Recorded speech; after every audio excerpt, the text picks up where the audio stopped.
9 mois après la mise en place des conseils municipaux de Ouagadougou, l'Union pour le progrès et le changement, UPC, estime qu'il est temps de dresser le bilan de leur gestion. Sont passés au peigne fin le budget de la commune de Ouagadougou et la question de l'accaparement des terres par les promoteurs immobiliers. Pour l'UPC, on assiste à une réduction du champ d'action des conseillers incapables de porter les préoccupations des populations. Reportage Yacouba Gamene et Draman Guéné.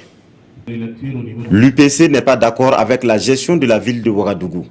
Bien qu'ayant participé au vote du budget de la ville, les conseillers UPC y trouvent des incohérences dans sa répartition.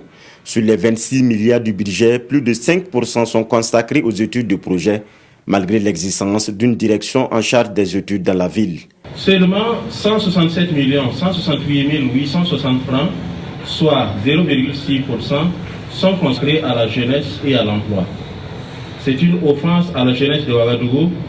Même la communication avec 178 620 500 francs est plus prise en considération que la jeunesse et l'emploi.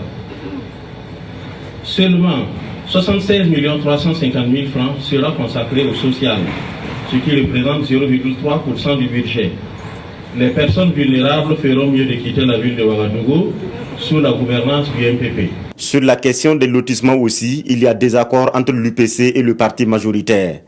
Le changement tant attendu par les populations tarde à venir selon ces UPC. Nous assistons à un accaparement des terrains par les promoteurs immobiliers qui aménagent et construisent des villas destinées aux plus riches. Que restera-t-il de terre pour nos populations des non-lotis? L'UPC décrit aussi le manque d'autonomie des arrondissements vis-à-vis de mairie centrale. La mairie gère, selon eux, la quasi-totalité des investissements à réaliser dans la ville. Pour eux, la mission des arrondissements ne se résume aujourd'hui qu'à la signature des actes d'état civil.